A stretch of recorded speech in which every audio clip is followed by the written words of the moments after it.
This podcast is part of the Zeo to Hero podcast network. Hello, all my beautiful people. It's time for another fun episode of If You Give a Dad a Podcast, and I just want to say thank you to everyone who is here listening right now. Whether this be the first time that you're tuning into the show, or if you've been listening for a long time, I appreciate each and every one of you being here today listening to this podcast with me. So my guest today is Ryan Andes. He is an actor, a singer, a voice actor. He is known for doing some really cool stuff, and we're going to talk about that today. He has some insightful stuff to talk with us about. We even get into some technical stuff when it comes to microphones and setting up your area when it comes to needing to do voice work and things like that. But I really just had a great time talking to him, and I do look forward to getting him back on the show. So buckle up for an awesome episode. I think you guys are in for a real treat. And for those of you who are here just to listen to the Ryan Andes episode, welcome. I hope you enjoy what you hear, and I hope that you stick around and listen to some of my other episodes as well. So, if you guys are as excited as I am, then let's get this show on the road. If You Give a Dad a Podcast. You're bloody welcome! You know? Hey, Dad. If I get my hand stuck in a pickle jar, I'm straight up bull in a china shop, just swinging around. Started writing songs when I was about 12 or so. Seriously? They're retrofitting me now, and I'm like, yes, finally. I've also had the opportunity to go train with Hoist Gracie and Dan Seprin. Wow. I like that. That's different. It stands out. That day I took my very first bump and it was fun. There's only one section to go to first. Yeah. Toys. Bro. I was like, no, man, surely this guy's not worked out that long. I haven't laughed that hard since I was a little girl. What? Man, this guy won't shut up. And just a reminder before we get started here, make sure that you like, share, and subscribe to iGadap wherever it is you're listening to. Hit that notification bell so you are notified when a new episode drops. Also, make sure that you go out there and rate and review this episode. Tell me what you think of it. And the more people that do that, the more likely I am to be recommended to somebody else. Now, on to the show. All right, everybody. So this one is going to be really cool. I got to talk to my guest just a little bit beforehand, and I can tell this is going to be a really good conversation. He is an actor, a singer, and a voice actor. He's been known to be in commercials and TV, some shows you might know, like You, Elementary, Blacklist. He's even done voices for Transformers, Cyberverse. Variety magazine called him instantly likable, and I can definitely tell that. And I am talking about Ryan Andes. Man, how are you doing tonight? Oh, Jared, man. It's good. Great. It's awesome to be here, man. Thank you for that lovely introduction. Yeah. Yeah. I saw that on your website. I was like, man, I got to use that because that's awesome little piece to have in there. It's funny. It's funny you pulled that. I forgot about all of those. I built that website myself about a year ago, and it's still kind of always in process. Yeah. And I had a good friend of mine, one of my like business coaches, come by and take a look at it, and she's like, you should really throw in some reviews. And I was like, I don't think I have reviews, and I just forgot that I had all this material from being on Broadway and all this previous stuff. And as soon as I start looking for it, it starts like piling up. And sure enough, I was able to pull some great quotes. So thanks for highlighting that one. That was my favorite. Well, there was another one, and I guess so. I didn't actually meet you at the con. Some of the guys that I work with, because I work with Original Geek Comics. Right. We sat across from each other, I think, and we kind of waved once or twice, but we didn't actually get to meet face to face. Yeah, it was. I think Luke was the one who actually spoke to you. Yes, that's right. Right. So, Luke was very sweet, very cool. He's kind of our guy that goes out there. He. I remember one of the cons that we went to, and they're a newer comic book company, and he's like, yeah. Do we have any of the first issues black and white? And Nick, who's the owner, was like, yeah. He's like, do you mind if I just go start handing these out? And so he was handing these out to people and was like, if you want the next issue, come by our booth. And he actually got some people to come up there because he was a real go-getter. So I mean, that was a really cool thing, and I'm really happy that he was able to go and talk to you. He was like, "Hey, do you want this, dude?" And I was like, "Heck yeah, I do," because I wasn't able to make it to that one. Right. So, Right. That's right. You weren't there. Yeah. No, Right. dude, Luke was he's a great hype man. It's good to have someone like that on your team. Definitely. Yeah, but I remember seeing the booth there, and yeah, and he mentioned the podcast, and I was able to kind of like check you out a little bit. And it's it seems like you've got a pretty cool, legit thing going here, man. So I'm happy to be here, and I'm honored that you asked. So thank you. Well, yeah, and thank you for being on here too. So we're gonna kind of just jump right into this and everything because you've got a lot going on. You have your hands in a lot of different pots, going a lot of different directions. Yeah, and like I said, you're a singer, and after doing some research, kind of seems like you grew up around music. Yeah, I did. I mean, yeah, well, I mean, we can. There's like a lot to that, but there's there's the nutshell. I'll give you the nutshell version. So, just kind of like to make it brief, my father and my mother had me when I was when I was a baby. I was born in the late 70s, and they were kind of like star-crossed, and my dad was a rock musician at the time and a painter. And he just was, he just had his addictions and his problems. And so their marriage didn't last. After my sister was born, 16 months after me, they divorced very soon. I was like 2.5 when they split up. Gotcha.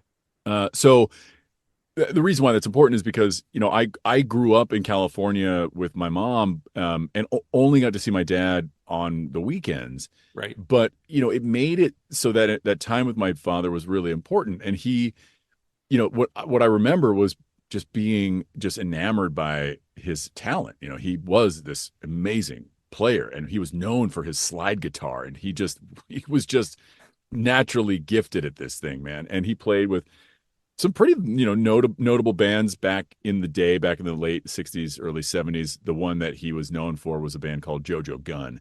And you can probably look it up and find clips and songs of theirs, and they're pretty damn good. And my dad just shreds on slide. His brother was also a musician, Mark Andes. My dad was Matt. And the two of them actually played together on a bunch of things, like Spirit and Firefall and a few others. But my dad kind of fell off. The addiction thing didn't, let's just say it didn't lend itself for him to be successful in his career. Right. Yeah. But my Uncle Mark went on to become a pretty, famous musician, played with some pretty big bands like Heart and Stevie Nicks and stuff.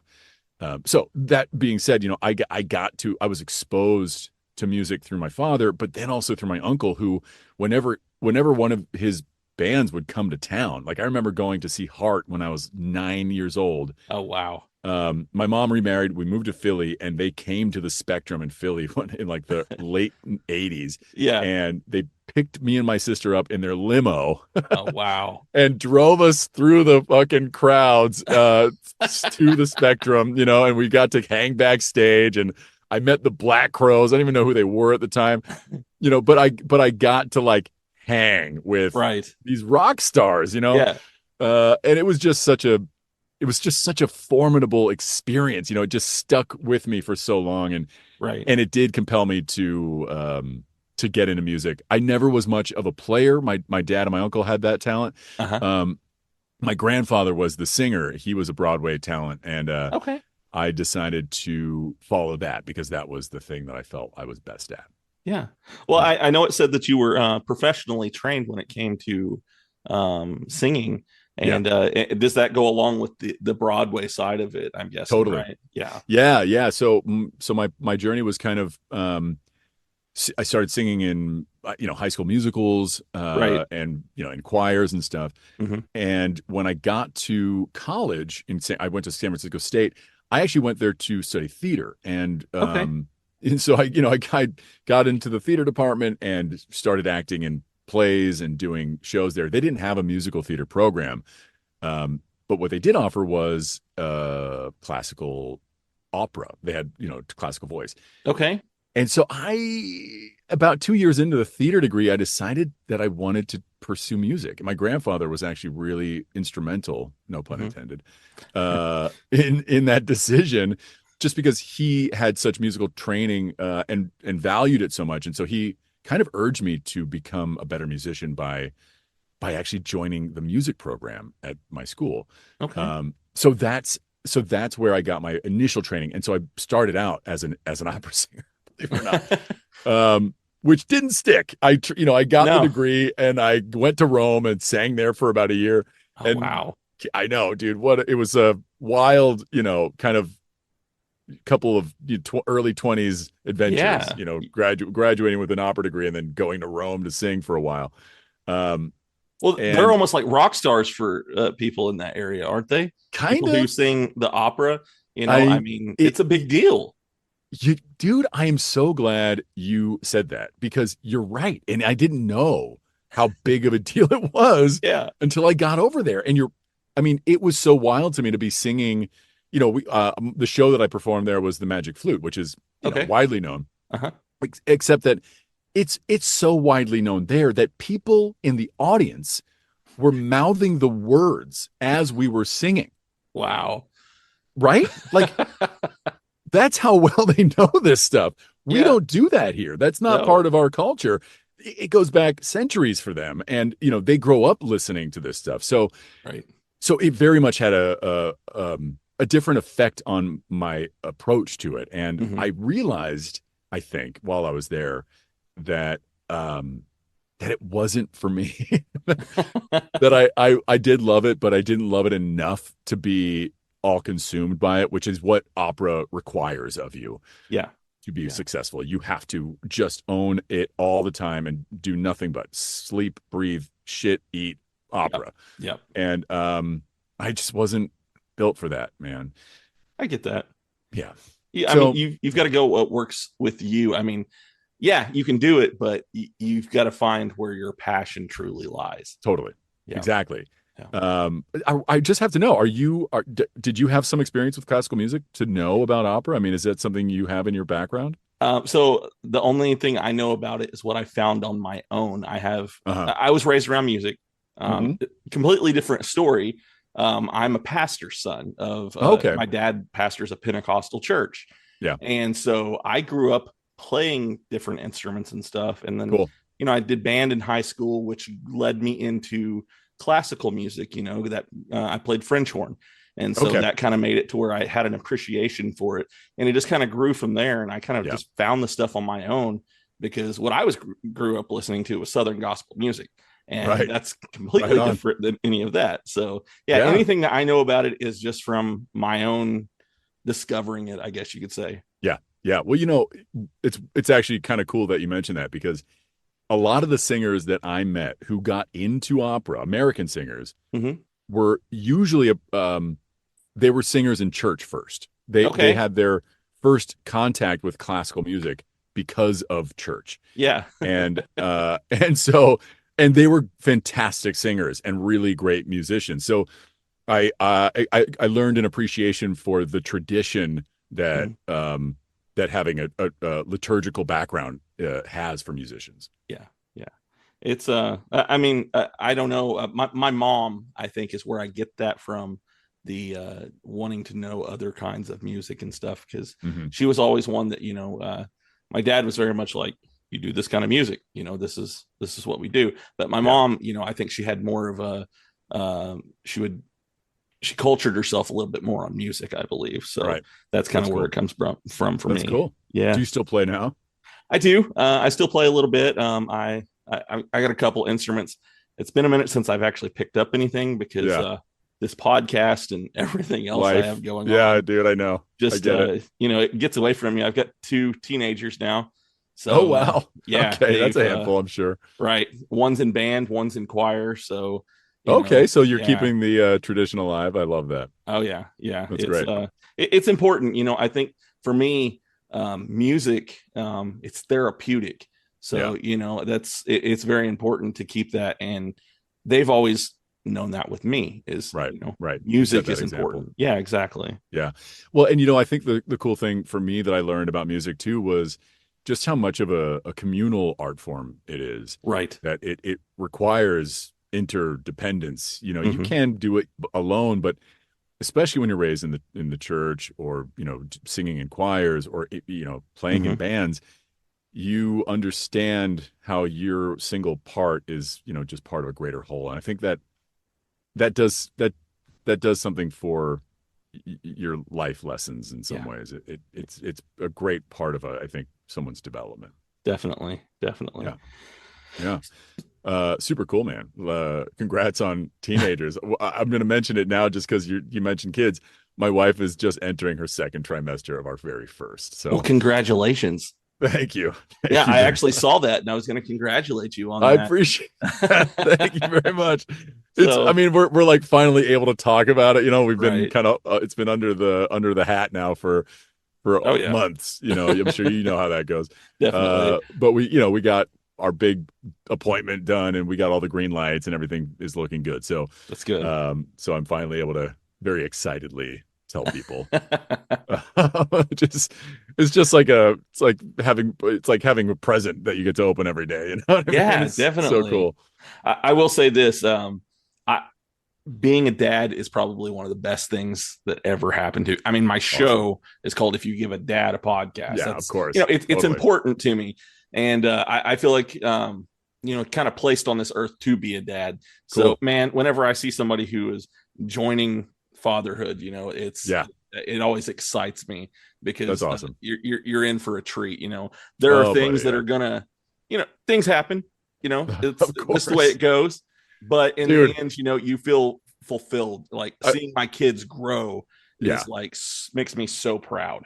Well, there's 2 points to that, and first one is we were kids once too, and I never forgot what it was like to be a kid and to be a teenager, and like the shit that I put my parents through. Sorry if I'm dropping the bad words. I hope it's okay if I sprinkle them in. But I feel like, that being said, I also was raised in kind of a bummer of an environment as far as having a dad. My dad was more or less absent. My mom did remarry, but sadly, the guy she remarried was like a worse addict than my father was. And he was just the worst. So I was, for a long time, really ambivalent about having kids. And it was because of that. Right. Until I met my wife, and she is just such a sweet, wonderful human, and just so passionate about this. It's something she's wanted her whole life.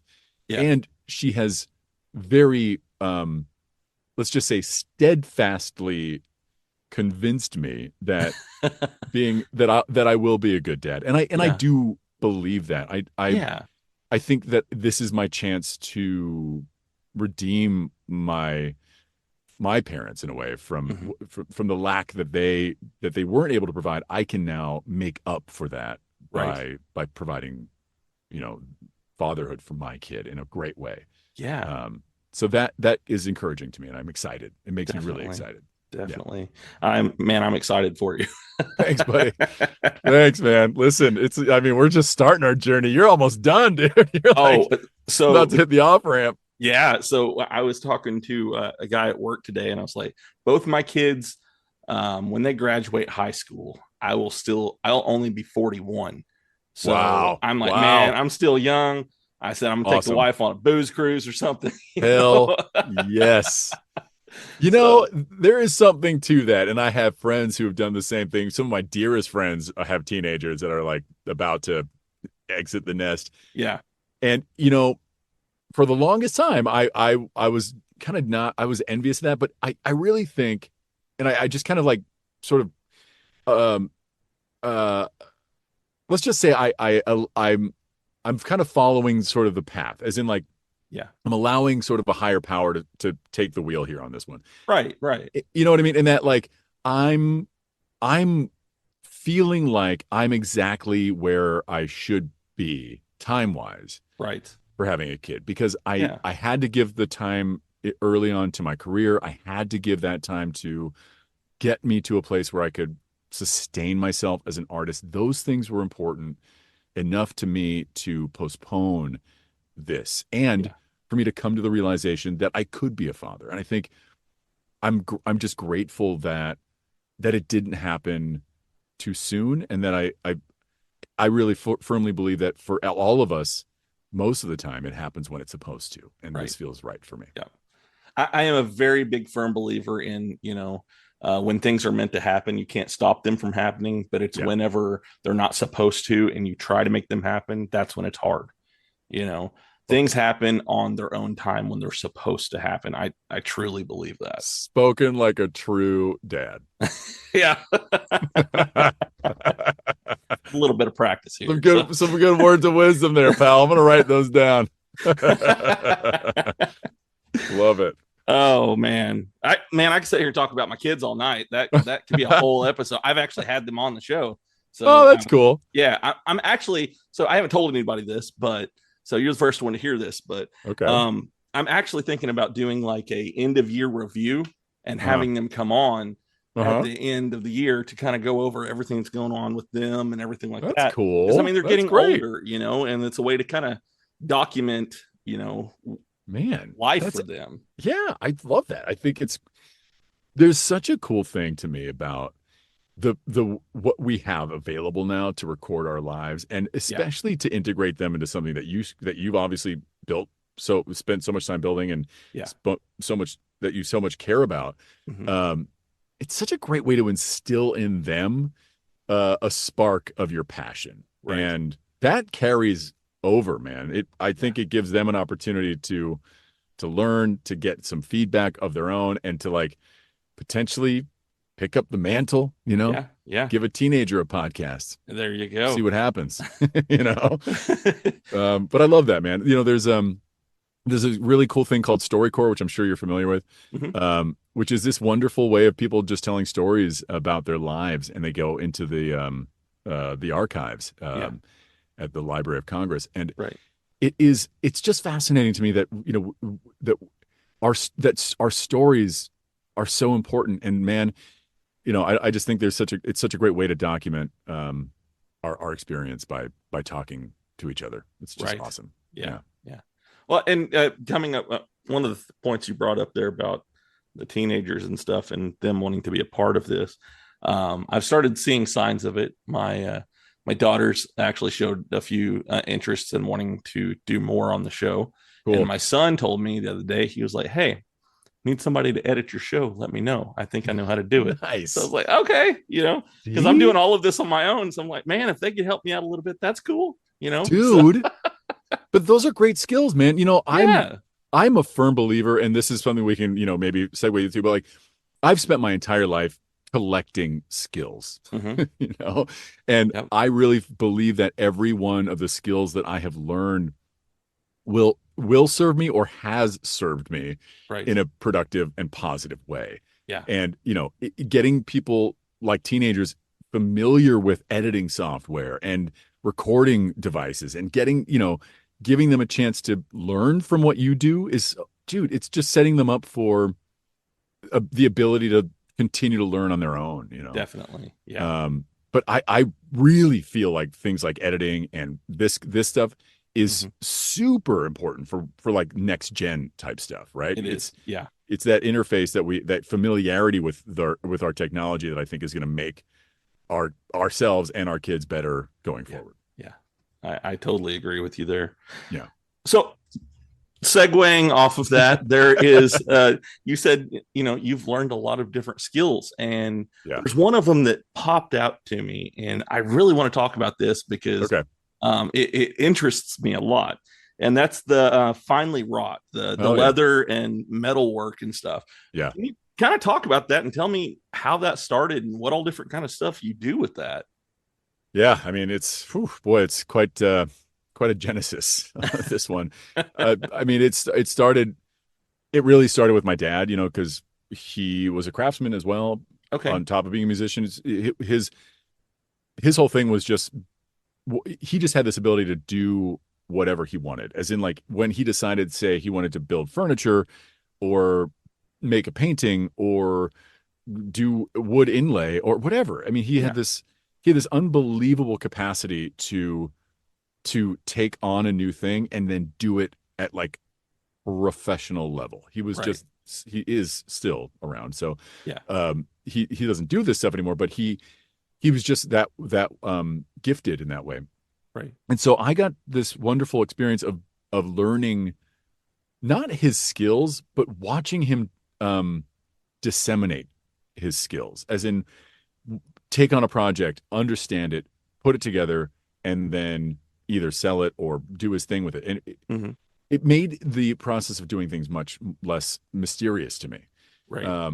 So when I was a teenager, I got into making jewelry with him. That's how it started. We would hammer out pieces of copper together. He taught me how to solder, how to work with my hands, and form metal. And that's where the basis of jewelry making began for me. Fast forward through high school, I got into sculpture and became better at working with tools and working with small, sculpture type things. Yeah. And that then became, again, more metalwork. And so I kind of carried that metal jewelry making thing from like middle school with my dad through high school into college. I was still kind of messing around with it in my apartment, when I was like in classes.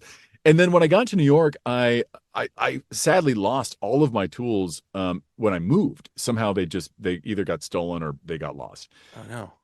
I know. So it got sort of shelved for a few years until I met a street jeweler, this guy named Peter Hopkins on the streets of Soho, who was just making silver jewelry and making it like more or less on the streets and selling it on this little table. And his stuff was just so beautiful. In fact, I am wearing one of his rings right now. I know. He inspired me so much. And it was because of Pete that he would like show me how he was doing a thing. And he just was so transparent and so open that it just activated my maker brain again. And I decided to just jump back into jewelry, making things out of metal. And for me, it was a lot of like sculpture and lost wax casting. Okay. And so that then translated into me getting into fashion. I started working at a trade show called Project. Okay. And there, I did that a few years. While I was there, I met some makers who were making jeans. These guys up in Connecticut called the Hartford Denim Company, or now they're called Hard & Co. They're still around and they're still making jeans.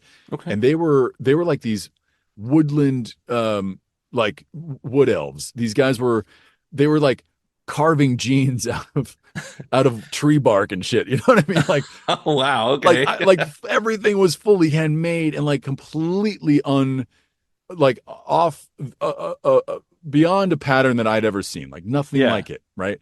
And they really got me excited about what they were doing, and so I ended up kind of approaching them and asking them if I could put my jewelry skills to use for them. And they asked me to start making buttons for their jeans. And that's where this finally Wrought idea started. So I turned my jewelry skills into a hardware skill. I started carving wax into buttons and buckles and rivets and burrs and all kinds of connecting hardware specifically geared for making boots and jeans. Wow. And after a stint with Hard & Co., I kind of shelved it for a bit. Yeah. But while I was going through, I got on Broadway, I was still doing theater and working on my VO. And, I was basically juggling these two very disparate, skills as I was living in New York. But then in 2017, I just decided, I was like, look, I've come far enough with my acting career. I did my Broadway stint. I want to start a brand. I really want to try this. I want to see if I can get this off the ground. And I had always been interested in leatherwork, and so it manifested in this finally Wrought idea, which was born of just me tinkering with leather and putting my hardware on the leather and making bags and bracelets and belts until like a product line was born, and I launched it at the end of 2017. And so from that point to basically the pandemic, my life was completely wrapped up in running my brand and running a career as an actor. I was doing both of those things at 100%. And that's got to be extremely busy. Dude, when I tell you I was out of my mind busy as in to the point where I was losing sleep. I was losing my hair. I was like, oh no, I was starting to really burn out, man. Yeah. And my poor now wife, I even broke up with her because I was like, I can't have you in my life. You know, like I'm, you know, she was so supportive, and she would like go to these trade shows or these I would go to these weekend markets to sell. While I'd build all my inventory during the week, I'd go to the markets on the weekends, I'd sell out my crap, and then I'd have to spend the entire week rebuilding my inventory so that I could go to another market. Meanwhile, I'm juggling auditions. Auditions were still in person back then. This is pre-pandemic. So I was going into the city for all of my stuff, memorizing scenes and singing up, you know, musical theater. It was nuts, bro. It was nuts. And I legitimately had to stop. I mean, the pandemic, you know, and please, audience, don't take this the wrong way. For me, the closing down of the world was the biggest blessing in disguise. Yeah. And it gave me a chance to stop, to take a breath, and to reassess my life. Yeah. And to revalue my girlfriend at the time and propose to her and make her my wife. You know, like the things that were important to me finally showed themselves. Right. And it wasn't just burning the candle at both ends to try to get this hustle. It was loving my person. It was securing, you know, our livelihood. Voiceover really became important to me at that point. And I had a big life shift, and I realize now that I've answered this question for you in like the most loquacious. Man, I love it. Like I told you before, this is a podcast about nothing, where we have interesting conversations, and this is just perfect. I love it. So the point is, like, I love making shit. I was good at it, and I did it for a good long while. Yeah. And then I had to stop. But I love being a craftsman. I love being a craftsman. I was really gifted at sculpting and carving and making things out of metal and leather. Yeah.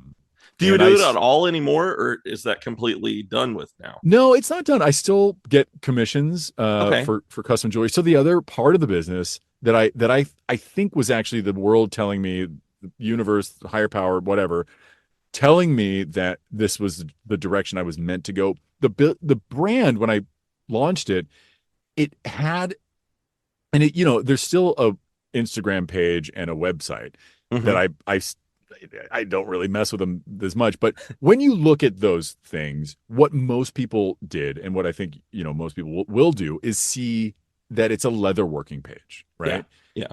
Which it isn't. In fact, what most people didn't understand is that I was making all of the metalwork myself and putting that on the leather. So that was the real thrust, and it got lost. It got lost in leather. And so the part of the business that I think that I will return to and will re-highlight is the jewelry. And I started making wedding bands for people. Oh, cool. Yeah, I was making custom wedding rings for friends at first, and then that started growing and becoming more and more prevalent. And so I still have people reaching out to me for that work, and I can still do that work for them. That's really cool. That is really cool. Yeah, it is.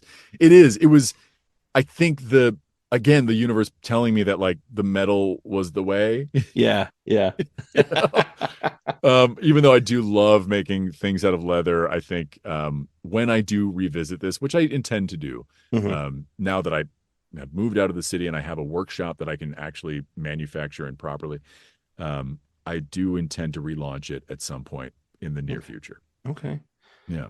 So you brought up VO, your voiceover work in 2020, and how that's when it really took off. And people listening to this can already tell just by listening to you. There was something that I also saw quoted about your voice, about being the $1 million stick of golden butter. And I love that. That is such a cool line. I mean, you can't get much more of a high compliment when it comes to that. I know, man. That's why I put it on there. It's it really was like, it stuck out to me as just such a perfect way to kind of encapsulate what I Right. What I want, I don't always think I sound like that, but it's what I'm after. You know, Yeah. that's what I want to sound like. Yeah. And I've been really lucky, Jared. I've been so lucky, and I really think, again, I'm at the whims of the universe, fate, God, higher power, whatever you want to call it. Yeah. I really think that something has had a hand in, getting me to this place and allowing me to share this gift and share my voice with the world and with things that I love to do. Voiceover. So to my mind, there's sort of separate things, right? Voiceover is the commercial aspect of it. Right. Yeah. And that's how it began for me. And I don't know how many people understand that there's such different industries. Yeah. Voiceover, commercial voiceover specifically is run by totally different people. It's cast usually by different people. Sometimes there's some crossover, but Okay. it requires different skills. It requires different mindsets. And I cut my teeth getting into VO in the early, I'd say actually my first VO was in mid 2000s. Okay. But in I would call it like the just after the golden era of voiceover, where people like me, people who sound like me, were getting scooped up and getting big jobs, Right. Doing announcing and stuff. Yeah. And then it shifted, and they wanted people to sound more conversational, to sound more light, like your buddies Right. just talking to you. Yeah. And so I had to learn a kind of a new approach, and it worked. So I guess my point is, voiceover was what got me into the booth in front of a microphone. Yeah. And sort of sparked my love for this. But it's not what kept me here. Okay. In a way, it has, because it supports me. It's right. To be fair, it is the most lucrative part of this industry. Yeah. And so I've heard that a lot. Yeah. The commercial part of this is how most, I think, voice actors are able to sustain a career. Right. Because to be fair, the feed your soul side of it, the voice acting, which includes things like animation, video games, dubbing, etc. Right. Those jobs don't pay very well. Sorry to say it, folks. You heard it here. It's not a very easy industry to be in to make a living. Right. Yeah. Unless you're lucky, and you can be. And I will say that I've had some success in that world, and I'm grateful for it. But I was only able to do the big animation jobs that I did because I had voiceover to support me. Right. Yeah.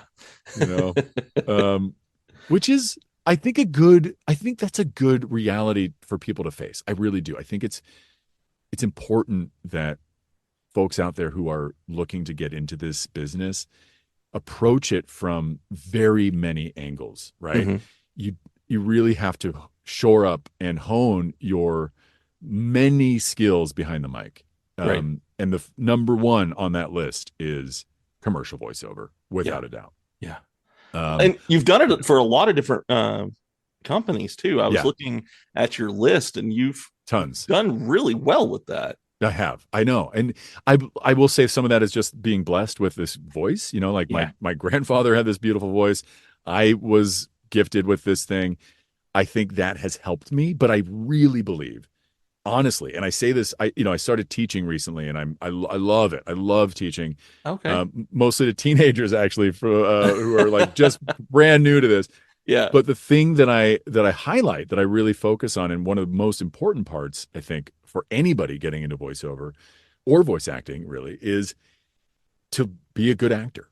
Right. And to study acting, to learn to learn theater, to learn how to listen, how to take direction. Truly, I think the most essential component to being good at this is knowing how to take direction. And nowadays, because we're not doing this in front of other people now, most of my auditions are sitting in this booth all alone. giving yourself direction, being able to hear your reads and know how to adjust them to better fit the spec. Right.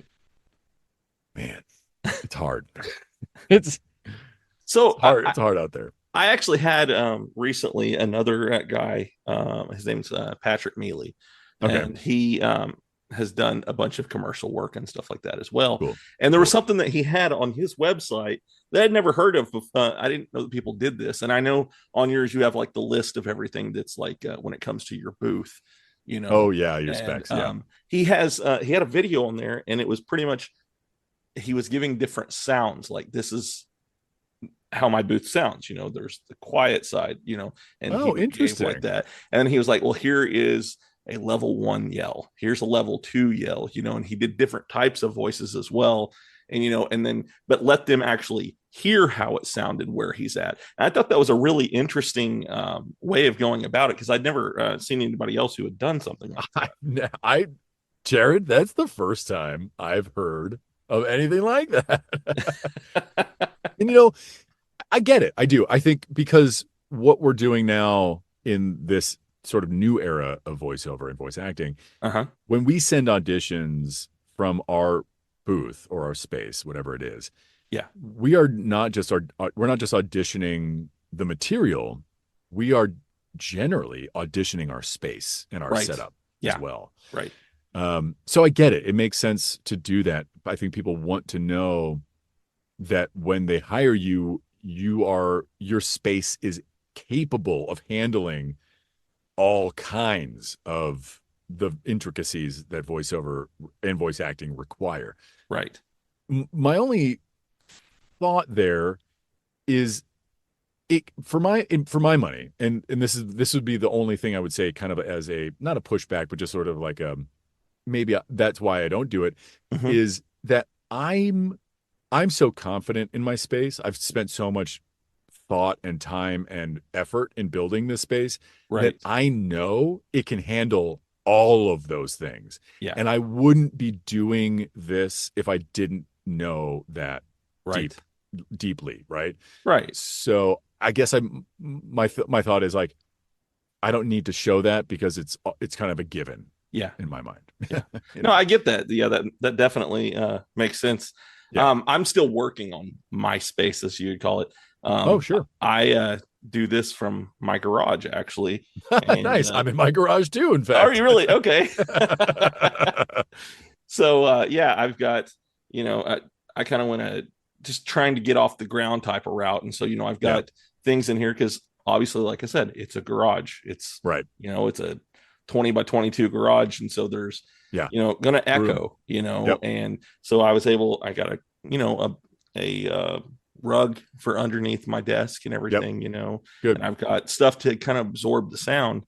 And, you know, it's also spend a little bit of extra money and get that a better microphone. You know, I started out with a $50 mic from Walmart. Yeah. And, you know, I could definitely tell the difference when I upgraded. Oh yeah. You know, so, I mean, and you have to, and this is just me speaking from what I do here, you know, because what you do is much more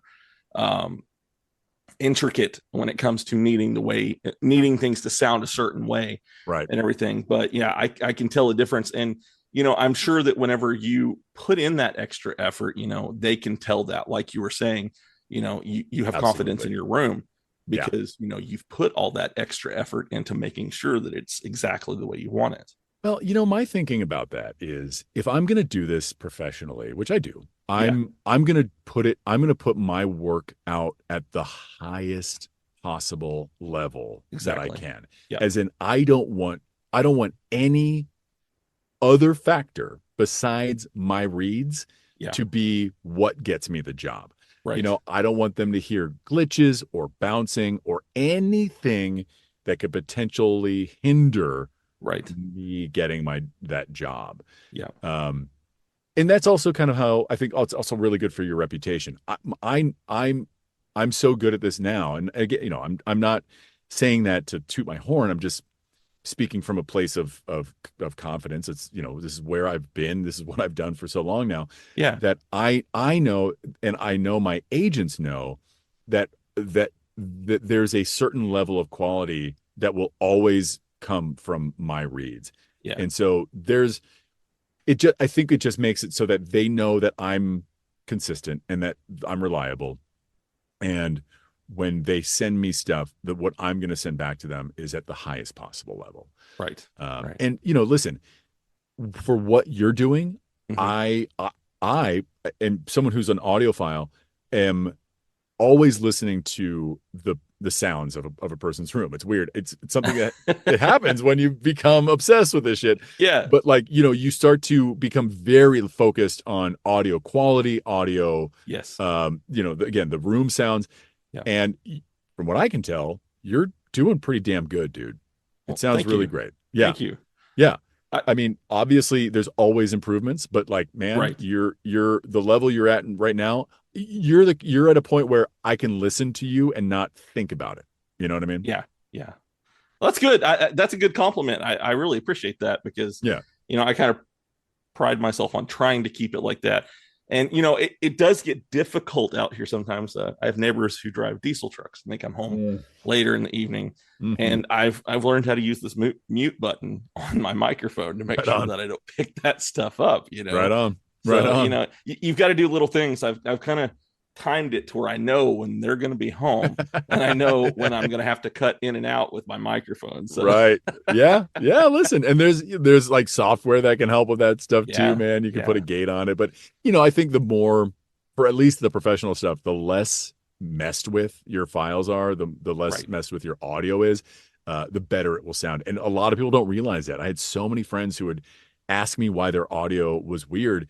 And it's because they were compressing it, or they were putting noise gates on it, or they were trying to do audio repair on it after they recorded. Yeah. And it would just warp and distort their audio to a point where it didn't even sound like them anymore. Yeah. So I don't want that to happen. I mean, it doesn't sound like that's happening. It sounds like you're doing it right. May I ask what type of mic you're using right now? I'm actually using a Blue Yeti. Oh, okay. And what I do is I have the gain all the way down. That way it doesn't pick up anything around it. And then I have a shield behind it, like a a reflection shield filter. Yeah, I've got one of those. And I'm maybe a good 6 inches away from the mic, and so far it's worked out fine for me. Yeah. I will say the only thing about and that's a USB mic, correct? It is, yes. The only thing about the USB mic is and this is we're talking about professional level here, because there are voiceover people who use the Blue Yeti, and they sadly get let's just say that they don't get very far with that as a pro level mic. And here's why: the USB mics are renowned for being for making self noise, because their power source is inside the mic. Right. Yeah. Right. Yeah. So you'll never get a low sound filter. You never get a low sound floor. Right. With a mic like that. If you were to say upgrade to an XLR mic, you would probably notice a pretty significant difference in sound. Okay. If ever you decided to do that. I do want to do that, and I've been looking at the interface that you can buy, that way it can transfer to, because I run all this through a laptop. Yeah, and, same. It's I've been doing my research on it. I actually almost went with it's a USB microphone as well, but I almost tried Rode microphone. Rode makes great mics. I actually really like those guys. They make a pretty good entry level large diaphragm condenser. It's the NT1, which is basically like a layman Neumann TLR 105. Yeah. Or sorry, TLM 105. 103. Boy, oh boy. Sorry, but those large diaphragms, they're great because they capture so much sound around them. Right. But if you're in a large space, the large diaphragms can be a little bit more I'd say tricky, because they're going to capture more ambient sound. Right. I would actually say that something with a hypercardioid pattern, something like a shotgun mic, would be more suited for you in a space where there would be more ambient sound, just because it has a much more narrow pattern right in front of you, and it doesn't pick up as much sound from the side. And that's actually what I'm talking to you on. I'm on I'm on a shotgun. It's the Sennheiser 416 MKH, which is known as the industry standard for a lot of voiceover now. But it's a boom mic, but is now become kind of like the voiceover microphone. It's a big step up, and I would say you don't need to go there. But Rode makes it's the NTG3, and that's their shotgun, which is I'd say about half the price of the Neumann or the Sennheiser. I think I actually looked at that one. Oh, it's pretty good. It's a pretty damn good mic. You would, of course, need the interface for it, but great mic to do things like podcasting. The other one, and actually this one is like a podcasting sort of staple. It's the Shure SM7B, and I got to tell you, man, that mic you'll have forever. That's a lifetime microphone. Yeah, and for your purposes, I think it probably checks all the boxes. Yeah, that's the main one that I've looked at. If switching to the XLR, and stuff is that one. It's the number one recommended one for podcasts. So yeah. Well, they just released an XLR and a USB microphone in one. So you can use it without an interface, and it still doesn't provide self noise. It's a new mic, and I forget what it is, but that one might be actually a good fit. Okay. Listen, I know we didn't get on this to talk mics, but bro, I could literally talk about this stuff all night. I love this stuff. Oh my gosh. So I don't want to derail it into tech talk. That's fine. Actually might hit you up later, whenever I do decide to change up some stuff, If you ever, here's what you could do if you wanted to, and I offer this to other listeners as well. Mm-hmm. If you guys have a mic that you want to test and if you want me to listen to it, I'm probably going to start doing more. I do it sort of for friends. Mm-hmm. But putting on my website like a way to sort of sign up to do a consult if you want to have your space checked by me. So I could like listen to your mic through your setup and give you some feedback and let you know if it sounds like if it needs any tweaks, basically. Okay. Yeah. That's actually a cool idea. Yeah. It's something that I think a lot of people don't have access to. It's just all you need is like 5 or 10 minutes worth of someone's ears, or maybe more sometimes, but just to get some kind of assessment of your sound, because so much of your sound is based on your space. Mm-hmm. And I think that is something that is lost on folks. The biggest thing you can do for yourself to reduce the amount of bounce is actually set up something directly behind you. Really? Okay. Yeah, I know it seems counterintuitive. But so much of the room is bouncing behind you and then bouncing back to the mic. So if you condense your space and put up like say a sound blanket right behind you, mm-hmm. you are going to eradicate a lot of that bounce in a pretty significant way. So it's funny. The thing that's actually right behind me is the garage door. Yeah, right. And it's hard. It's a hard surface, right? Yeah, it is. Yeah. So that's going to bounce. So if you hang some towels or just even a blanket behind you, mm-hmm. you'll notice how much more that dampens your sound. Right. Yeah. That's so I've actually been thinking so this is like my nerdy space too. I collect toys. Oh, cool. And I've got, my 55-inch TV. So what we did is it's your man cave. It's my man cave. But we split it in half. So half of it is my wife's, like her side business. She has Stickers by Stacia is what it's called. And she makes stickers, she makes t-shirts, she makes all kinds of stuff. Oh, and she's the one who makes your merch. She's the one who makes my merch. Nice. And the other half of it is I've got my TV, then I've got all my toys and everything in here, and I've actually considered, because sometimes it gets hot out here, I mean, it's a garage. Yeah. So, but whenever we open the door, if the wind blows, some of my toys start falling over. So I was thinking about getting one of those like cushion divider walls to put on my side where my booth is at here.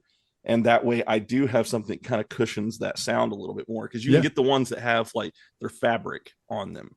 Yep. I had one. In fact, when I worked, when I was first kind of getting my booth or my system set up, when I lived in New York in my apartment, I bought one of those cloth dividers and I had it set up right behind me. And I glued foam panels onto it. I swear to God. I'm telling you, man, this thing worked. And I set it up behind me. I put it like in like a like a U shape, right? Yeah. Right behind me. And man, and then you could even put something over top once you have it in U shape, because the more enclosed you are, the less that sound has to bounce. Right. And it really does make a difference, man. Well, man, you got me thinking now, and I'm gonna have to do a little bit of extra stuff out here. So. Well, buddy, I'm happy to help. Like I said, man, once you're there, let me know, and I'm definitely down to take a listen. I'm also down. The other thing I was going to mention too is nobody's mic is going to be exactly right. Like, well, what I mean is every mic is different and every voice is different, and it's kind of a bit of a trial to find the right mic for your voice. So I would almost suggest for people out there who are looking to find the right mic for their space and their voice to buy a few mics, right? Okay. To try a couple different things. Yeah. And if you want feedback, we can just go through each mic and get some sound and figure out what sounds the best in your space and with your voice. Yeah. That's cool. Yeah.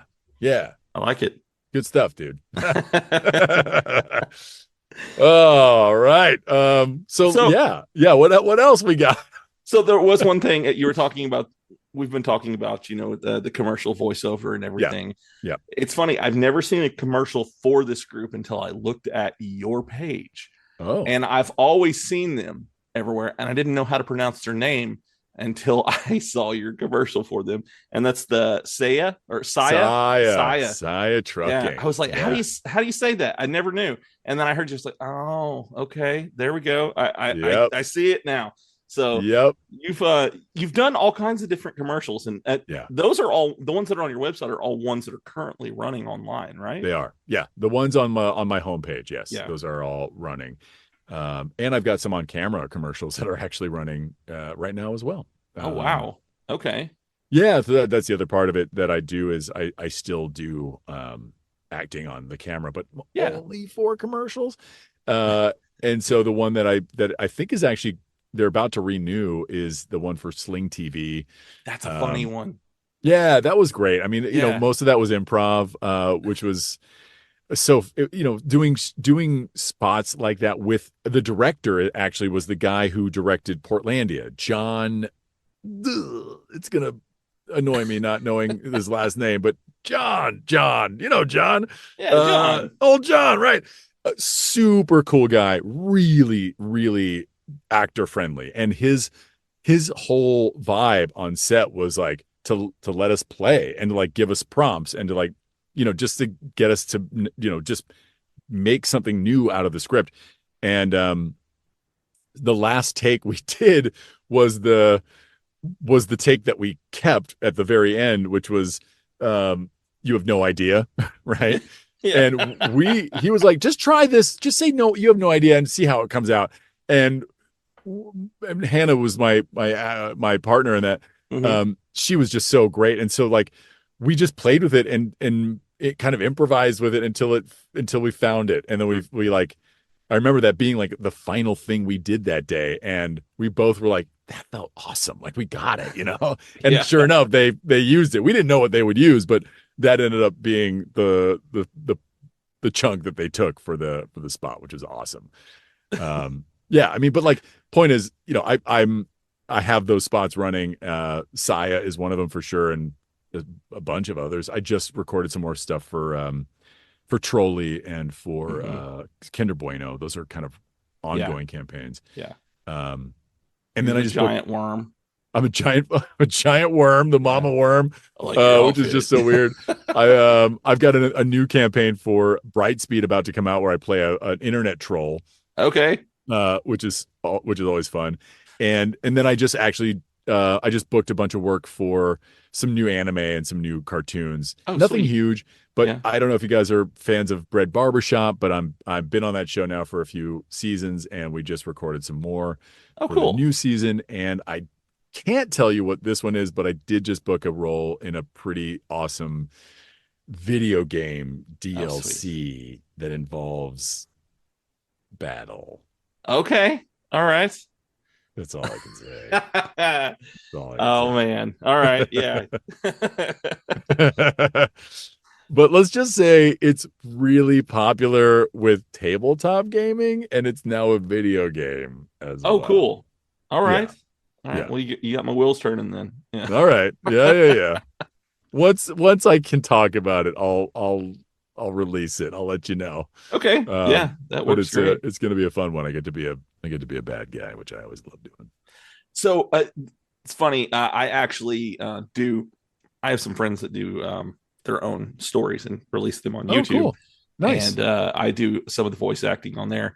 No kidding. And I'm pretty much, they always make me a villain in all of their stories. So it is the best part. It is. Of any voice acting or acting in general. I'm always a fan of being the bad guy. It's the best. Oh yeah. It's more fun, I think. Absolutely. Yeah. This is the thing that I learned about the bad guys, and this is why I think they're so much fun. They don't know they're bad. Yeah.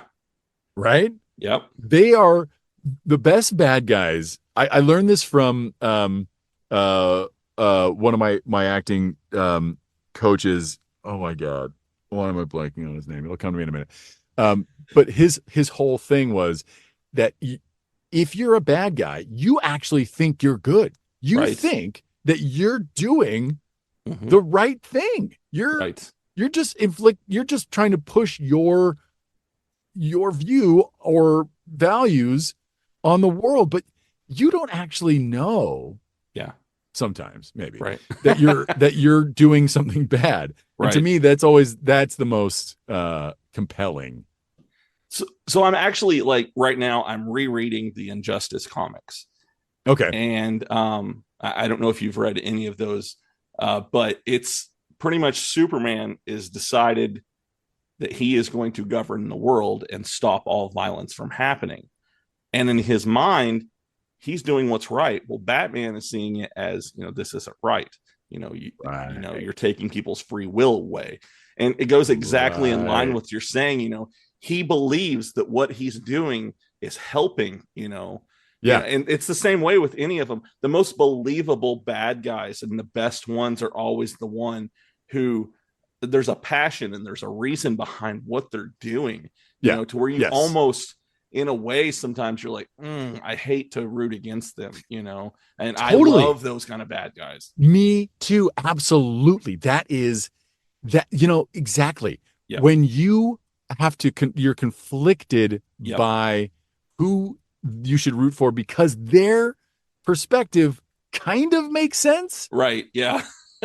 Then you're doing your job right. And by the way, it was Charlie Adler, who I can't believe I forgot his name.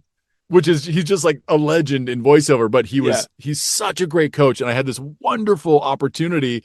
He didn't do online classes until the pandemic. And I was in his very first Zoom class during COVID. And I got to work with him on some character work. And man, but he's right.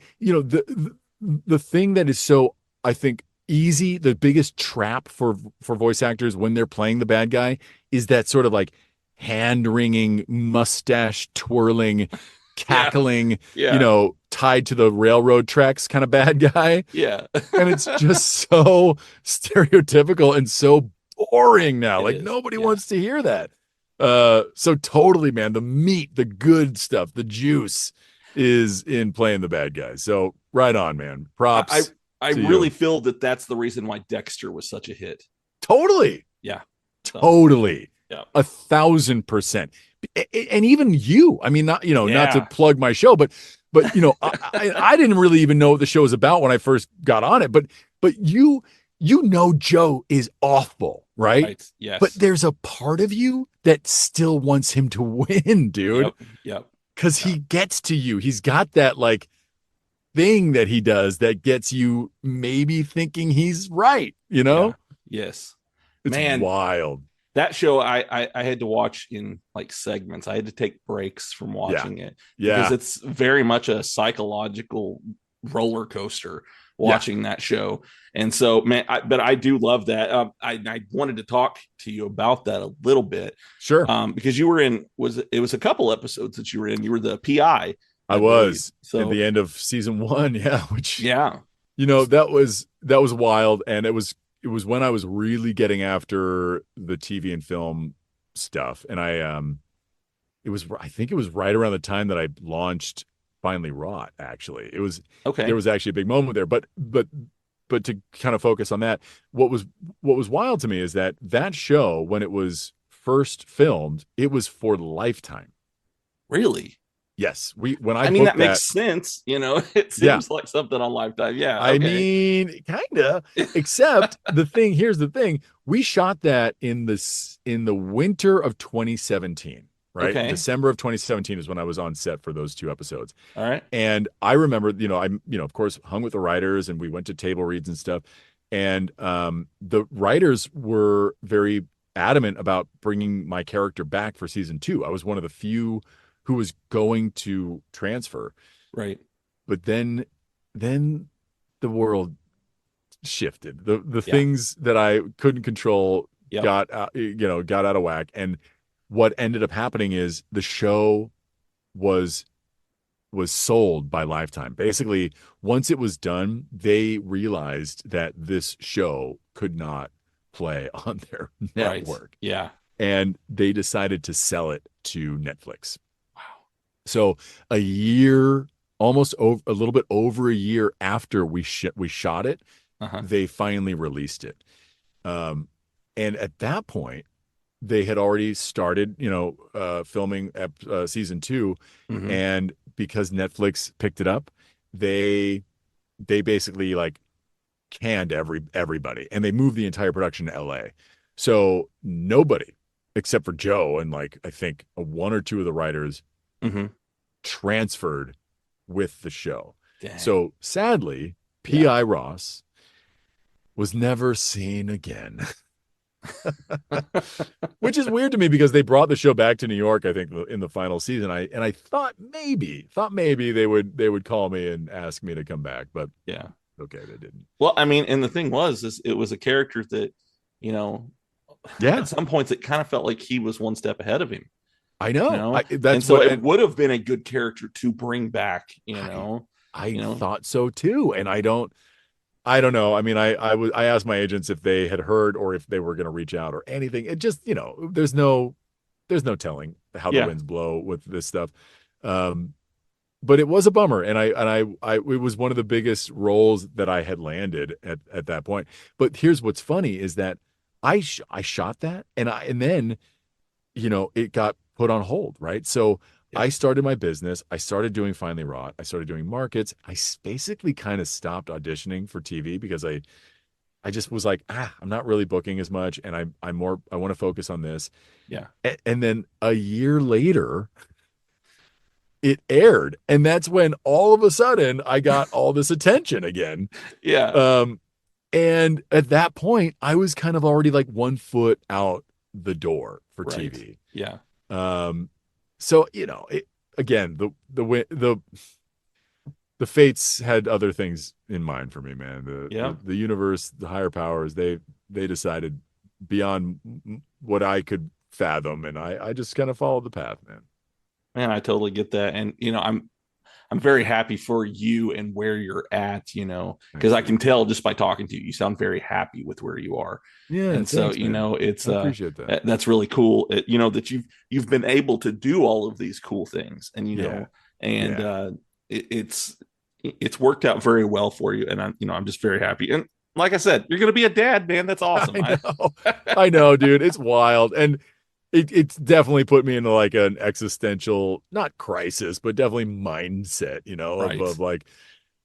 of how does this change life, and how do I, my work is still freelance, so my next job is still waiting for me. I don't know where it's going to come from, and that sort of nebulousness about my work is a bit unsettling, especially now that we've got another potential person on the way. I get that.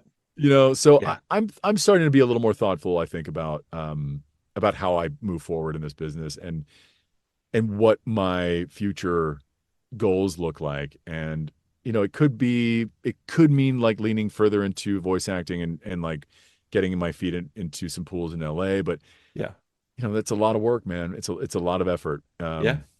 And I love New York. I don't want to like, I would never move, but I don't know. I think I'm at a bit of a juncture, career wise, where I'm not quite sure what my next move is going to be. I think the universe I'm going to let that one decide that There you for go. me. Yeah, man. We'll see. I put it in their hands. But Jared, dude, listen, I really appreciate you taking the time and to talk to me and Yeah. to just ask questions and you're such a great listener and you're such a thoughtful interviewer. And I'm really glad to be here and grateful for this. Yeah, man, I have thoroughly enjoyed this. I have just a couple more things I want to ask you. Oh, and then sure. We'll get Yeah. you right off of here. Totally. But this No has been sweat. wonderful. I've enjoyed talking to you. It's been smooth. It's just been a conversation, it's Yeah. not so, and that's the way I like these to go. So Yeah, man, definitely. No, that's mostly you, dude. You're a fantastic facilitator. well, thank you. Yeah. Yep. So what was a piece of advice that you got when you first started out that maybe you would like to pass along to maybe somebody who's just dipping their foot in the water of this? Some advice that I got. I'm going to say this, Jared. I made a lot of mistakes when I first started. Mm-hmm. And I think a lot of that was because I didn't get very good advice when I first started. All right. So this is what I'm going to say. Okay. I'm going to offer the advice that I think is worthwhile through the years of experience that I have accumulated. Okay. Which is this endeavor, getting into podcasting or voiceover or voice acting, whatever it is, mm-hmm. is worthwhile if you really love it. And that's important that you like truly have a passion to do this, because that's what's going to keep that fire burning for you. Right. It's going to keep you going when it's tough and when it feels hard and when you don't feel like you have any wins. But honestly, man, it's the persistence is key. And you know that. We talked about that before. Mm-hmm. And the other thing is, and this is like, I think, one of the most important parts of this, not only being good at this, as in like practicing and honing your skills, learning from teachers, taking classes, becoming a better artist. Those are all important. Yeah. But I will say this, being a good person, being kind, mm-hmm. being generous, compassionate, those I think are even more important. And those are life things. Those are worth cultivating from the very beginning. And it's because they will serve you in this industry as well. Yeah.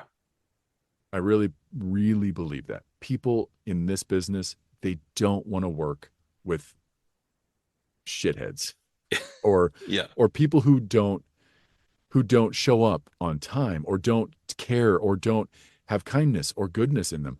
Right. Getting good with that is, I think, the best thing you can do. Yeah. Before you plunge into this wholeheartedly. Yeah. No, I think that's great advice. Yeah. That's something that, I try to pattern myself to be, and it's a good thing to teach your kids too. That's something, that's something that everybody can take. So definitely. Yeah.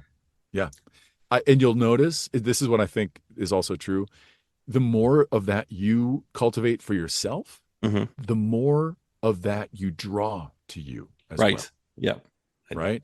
Yes. And surround yourself with, and you start to recognize goodness in other people and kindness, and value that as a characteristic that you want to have around you at all times. And so you'll fight for it and you work for it, and it's worth it. It's so worth it. Yeah, truly. Definitely. Yeah, man. So, do you have any events that are coming up that maybe you want to talk about before we get you off of here? I mean, nothing like crazy, besides just kind of the constant hustle of auditioning and booking, some jobs here and there. I'm doing another con locally in the Hudson Valley, and I think in November. It's called the Iacon. Okay. And I did it last year. It was just kind of like a bit of like a local sort of, almost like a charity. I just kind of showed up and did my thing. That's a small plug. They're great. The guy who runs it, Ramon, wonderful guy. I think it's November 4th. Don't quote me, but it's in that time frame. Okay. The other stuff, is kind of up in the air. There's a baby on the way, so like I'm keeping my calendar a bit open for the spring. But I do have some things like play readings and potential jobs that I just can't really say for sure are gonna manifest yet or not. So at the moment, things are kind of open and nebulous, but I'm currently working on, so the things that I'm actively working on are putting together my teaching curriculum and potentially starting to offer some classes online. Okay. That's something to look out for. You can check back on my website or my Instagram. My website is ryanandys.com and my Instagram is at andysryan. And those are places where I'll probably start posting some of that information once I kind of get some more some groundwork done. Okay. And then the rest of it is kind of up in the air right now. All right. We'll see. There's a lot of like balls in the air, but I think those are the ones I can kind of speak on with some authority. All right. Yeah. Well, man, it has been a blast talking to you tonight. Same, Jared. I've really enjoyed this. Me too. I am going to talk to you for a few more minutes after we end this recording. Cool. But we're going to go ahead and say goodbye here for now. All right. And once again, thank you so much. Thank you, Jared, and thank you all for listening. Hope you all have a great night and a awesome journey on whatever path you're on. Keep kicking ass. Hey, listeners. I'm glad you're enjoying what you're listening to. I'm Billy from Zero to Hero Podcast. I'll always be joined by Jim, and me and him are the Folk and Skull Podcasting. Definitely, if you love what you're listening to, then come swing on by Spotify, Apple Podcasts, anywhere that you find your podcast, we'll be there too. Hi everyone, I'm Lisa. And I'm Dawn. And if you've ever watched a TV show and thought to yourself, oh my god, that season finale plot twist was absolutely bonkers. Or seen a movie and thought, wow, I need to talk to somebody about this train wreck immediately. Then we think you'll fit right in with our podcast, I Hate It, Let's Watch It. We watch TV shows like Riverdale and Emily in Paris. And movies like Deep Water, Killer Sofa, Rubber, and Deadly Illusions. And we give them the total rinsing they deserve. It's basically group therapy for movie masochists. So come check us out wherever you stream podcasts. All right, everybody. I hope you enjoyed that episode with Ryan Andys. I know that I enjoyed talking to him, and I look forward to having him back on the show.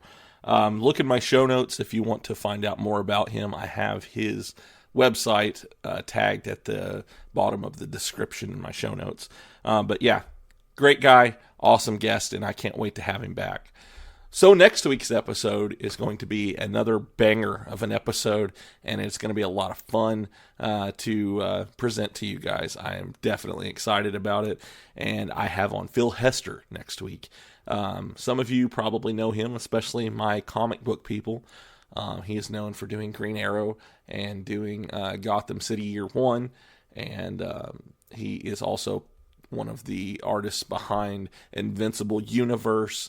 And he did the series with Kevin Smith, Quiver, when it comes to Green Arrow as well. So you guys might know him. And if you don't, still tune into the episode because it's a ton of fun. We had a great time talking, and it was a great recording. So make sure that you tune into that. But while you're waiting, make sure that you tune into my podcast networks and find some other really cool shows to listen to on there as well. And they are the OIW Podcast Network and the Zero to Hero Podcast Network. They're both wonderful. They have all kinds of great stuff. Whether you want wrestling or you want nerdy stuff, you can find really cool shows to listen to on each of those. So make sure that you check them out. I will have them in my show notes. everything that I talk about here, I will have something tagged in the show notes for them. I also have my merch site up now, so if you guys would like a t-shirt or a hoodie, make sure that you go and check that out. I will be getting more stuff on there here really soon, some stickers, different shirts and things like that as well. So yeah, just stay tuned for that, and I will be having more on there. But if you want one of those that is already up, make sure that you go and check that out as well. So at the end of every episode, we hear a song by the man D-Cure, and it is the song that he made for me almost 2 years ago. I'm still rocking it, and I love it every time I hear it. If you like the way that song sounds, make sure that you go and check him out. He comes up with some really good stuff. He's a great artist, and he's a really funny guy. Original Geek has some things that are coming up here very soon. Last week I realized that maybe I might have said the dates a little wrong. SpaCon is actually the 20th through the 22nd. The actual dates of the con itself is, I believe, the 21st and 22nd. It'll be a Saturday and Sunday. So if you're in the Hot Springs area of Arkansas and you'd like to go to a con, maybe meet some of the guys from Original Geek, make sure that you go out to that con. It's going to be a blast, and I know that you guys are going to enjoy it. They've got some really cool guests there, including Original Geek. My next appearance that I will be having is in McAlester, Oklahoma, on October 5th and 6th, I believe it is. I will be at Hallows Con. So I am the official media for that one. It's going to be a ton of fun. I will also have Nick with me there, and he will be selling some of these Original Geek comics. You can get an autograph from him while you're there as well. He's the writer for all of those comics. So yeah, that's the stuff that we have coming up in the immediate future. When we have some more things coming up, I will be announcing them as well once they get a little bit closer. So, I know you guys have heard me talk about this before, but make sure that you go out there and follow my brother podcasts as well. They are part of the If You Give a Dad a brand, and that is If You Give a Dad a YouTube channel and If You Give a Dad a cosplay. If you're looking to get some tips on how to run a YouTube channel or how to get a cosplay up and going, those are the two channels that you need to check out because they have some really good information on there and some really good videos to kind of help you with getting those things started. So make sure that you check them out as well. So if you guys want to follow me on social media, you can find me pretty much anywhere. I will have it in my link tree, which is in my show notes. Kind of made it easier for you guys to be able to follow me everywhere. You can also look me up on Google. I should be the first 10 to 15 results there as well. Or if you guys would like to send me an email, you can send it to giveadadapodcast@gmail.com. It is also in my link tree. But I love hearing from you guys. If you have a dad joke you want me to tell on the show, or if you just have a funny story that you would like to relate to me, or if you want to request a certain guest on the show, you can do that as well. There have been people who have made requests for different guys, and I have been able to get them on. So, yeah, you never know. Just hit me up and let me know who you would like to hear on this show next. As you're listening to this, I would really like you to do me one big favor, and that is rate and review this show.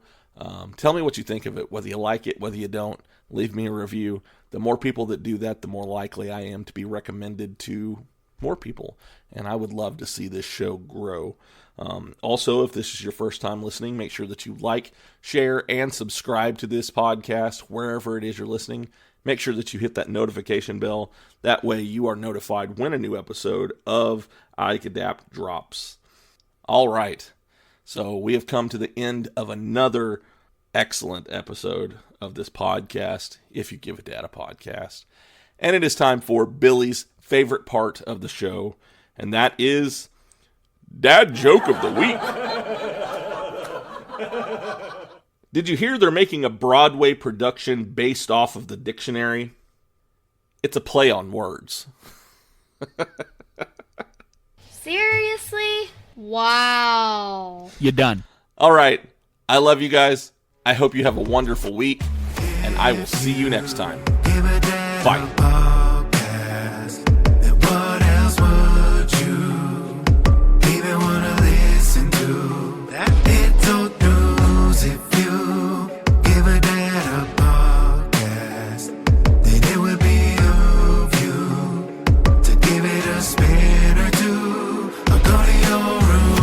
I'm in my room grounded, but I got a podcast on. He calls calls us beautiful people, then tells us who we have on. The best part of my day, the world blocked out in my pods. Tell my friends all about it so that they follow along. And the host is kinda nerdy, but guess what, I am as well. I don't feel so alone and I began walking out of my shell. Heard a story, I need a connection I haven't felt.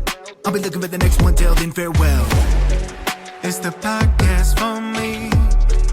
Have it on, better go see. And listen closely. Download and tune in remotely. It's the podcast for me. Have it on, better go see. And listen closely. Download and tune in remotely. This podcast is part of the OIW Podcasting Network.